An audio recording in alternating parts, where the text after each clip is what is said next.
Guys আমি হলাম 5'9", 5'3", আমাদের মধ্যে একটা এখন চ্যালেঞ্জ করেছে। আছে হ্যাঁ, জিম নাই আমারও। জিম কম নাই। এখন আমি করছি না। আর আমি জিম কোনোদিনও করিনি। করছিল হাত ভেঙে, জিম করেছিল কিন্তু হাত ভেঙে গেছে। এখন ওটা আমাদের ইয়ে হবে যে বল, ঠিক আছে, চ্যালেঞ্জ এটাই যে এটাকে এইভাবে ধরে দেখাতে হবে। এই যে এটা আমার ওর মধ্যে, তোমাদেরকে আমি বলছি না, এটা জাস্ট আমার ওর মধ্যে ফ্রেন্ডলি চ্যালেঞ্জ। এই যে ঠিক আছে, এই ধরতে হবে। নে শুরু কর। আরে কি এখানে না, সামনে না, হবে না ভাই, ওরকম করে না। এই যে হবে না। আরে ভাই হাত ছোট, হবে না, এরকম এরকম হবে না।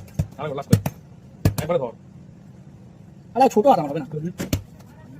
তো জয়কে জেতানোর জন্য যারা আমার বন্ধু হয়, জয়ের হার আমি সহ্য করবো না। ঠিক, এই যে জয়, এটা কেরকম করে দেখা। এই দেখ একদম ঠিক হাতে। গাইজ আমি ভাবছিলাম একটা ব্রাশ কিনবো, কিন্তু ব্রাশটা আমার যেটা পছন্দ হলো এইটা, সেটা হ্যাঁ, এটা হলো ব্রাশটা যেটা পছন্দ হলো। দামটা হলো অকাতের বাইরে, 312 টাকা, যেটা এখন কেনার আমার অকাত হয়নি, মানে দাঁতের অকাত হয়নি ওটাকে মানে লাগানো নিজের মুখে, মানে দাঁতকে দিব যে দাঁতের এখন অকাতটা তৈরি হয়নি। ঠিক আছে, তো আমরা ব্রাশ নিবো না, আমরা আঙুল দিয়ে মাজবো। গাইজ আমি খুব ট্যান হয়ে গেছে, ওই জন্য আমি ডিটান ফেস ওয়াশ ইয়ে করছি, কিন্তু এখানে দাম লেখা নেই। যেহেতু দাম লেখা নেই, আমরা এখন ওটার জন্য এআই ইউজ করবো, কারণ আমরা স্মার্ট।